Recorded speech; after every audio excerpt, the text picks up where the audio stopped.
Mula Nueva Vizcaya ay napaluwas kami ng Quezon City para rito. Tinoon din namin sa check-up niya sa NKTI para minsanan ang lakad. Dumiretso nga kami dito sa Net 25 at nagtanong nga muna kami sa guard kasi hindi namin alam kung legit ba na may interview talaga kami ngayong araw.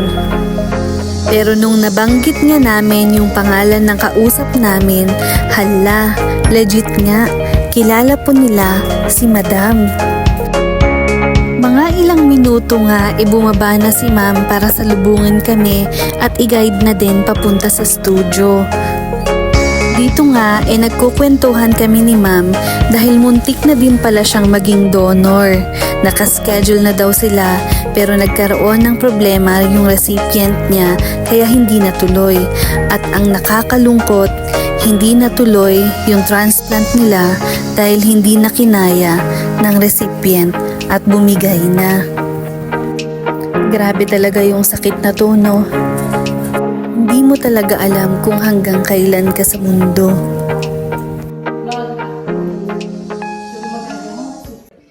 Ayan, so guys, andito na po kami sa loob. Medyo pinakabahan kami. Ayan. So, parang ang gawin. ah? Ang maganda nila. Parang sila mga Barbie. Nakita kasi namin pagpasok namin nakita namin siya Kia Guang. Ay, ganda niya. Ganda niya sa personal, guys. Sobrang parang siyang manicure. So medyo kinakabahan na po kami kasi hindi namin alam kung anong gagawin namin mamaya. And so feeling artista muna kami dito sa loob. Anuhan? Ito kabado kanina pa Ayaw niya. Dinala nga pala kami sa kwartong to para ayusan at make-upan. Ganun pala yun. Lahat pala ng guest dito mini-make-upan nila at mas lalong pinapaganda. Inuna nga nila akong ayusan bago naman si Prince.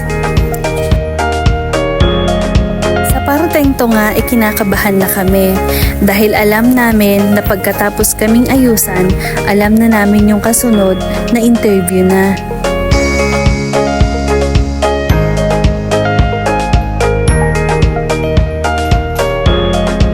At ayan na nga, tapos na po kami na make-upan.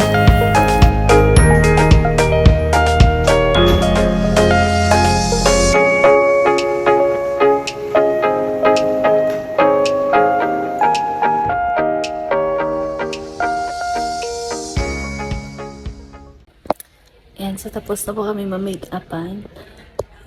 And inaantay na lang po namin yung salang din namin. So yan, medyo kabado po ang mga person.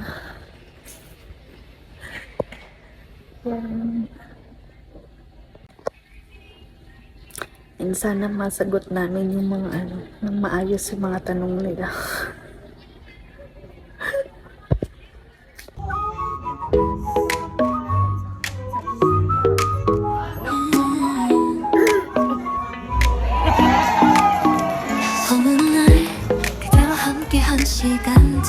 Dito nga, tinuruan na kami kung ano yung gagawin namin. Tinuro nila kung saan kami upupo.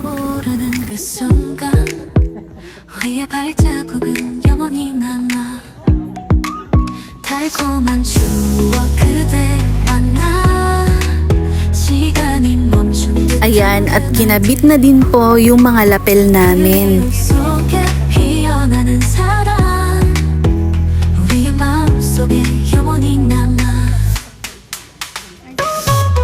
Grabe, dito nga starstruck ako kay Pia Guanyo. Napakaganda po talaga niya sa personal.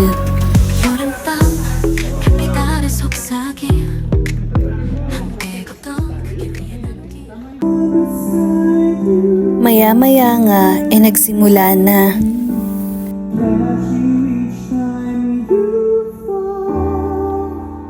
Where the stars don't shine anymore, I'll be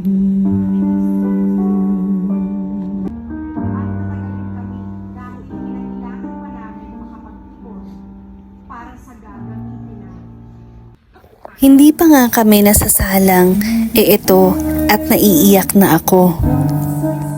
Para kasing nag-flashback ulit lahat yung mga nangyari sa amin.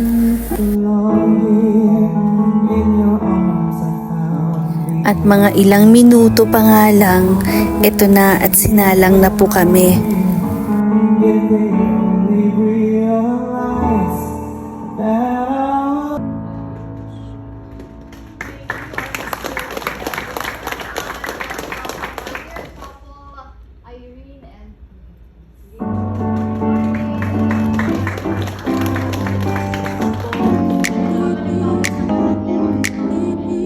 Una pa nga lang, grabe na yung kaba ko.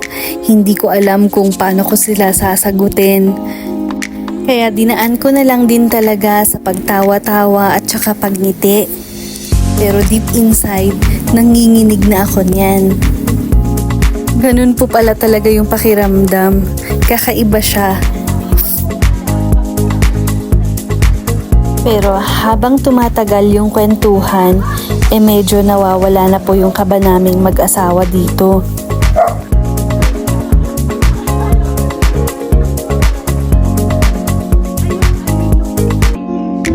Medyo kumalma na nga yung kaba namin dito kaya nakakapag-share na kami ng mga experience namin.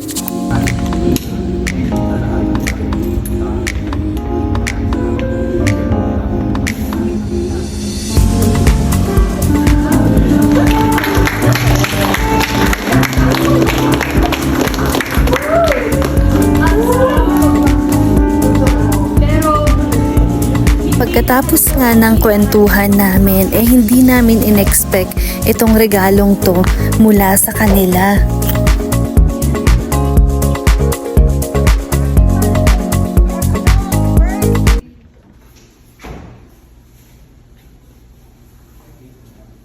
Yan, so finally, katatapos po ng interview namin, kwentuhan namin. And yun, nahanap namin yung daan kasi hindi namin alam. So yun, buti na lang talaga na-survive namin yung interview na to. Kasi kabado talaga kami, hindi namin alam kung ano yung mga sasabihin namin. Pero praise God! Sana may na-inspire tayo sa pag-share po namin ng kwento namin dito sa Net25. So yun. Yan, so hindi na kami sa labas. And yun, I hope panoorin niyo pa sila or yung interview namin. Thank you.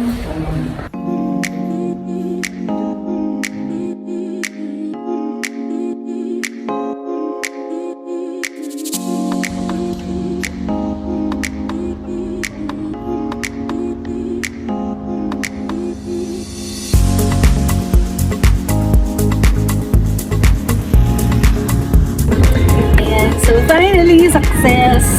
Pauwi na po kami. Ayan o. Han, anong masasabi mo sa experience? Masaya? Artista ka na. So, masaya actually. Para lang kaming nakikipagkwentuhan sa kanila. Parang nakikipagkwentuhan sa bagong meet, ganyan na mga friends. So, na-enjoy ka naman po yung experience namin na to. So, yan. Pauwi na po kami, nasa taxi na, and pauwi na po kami.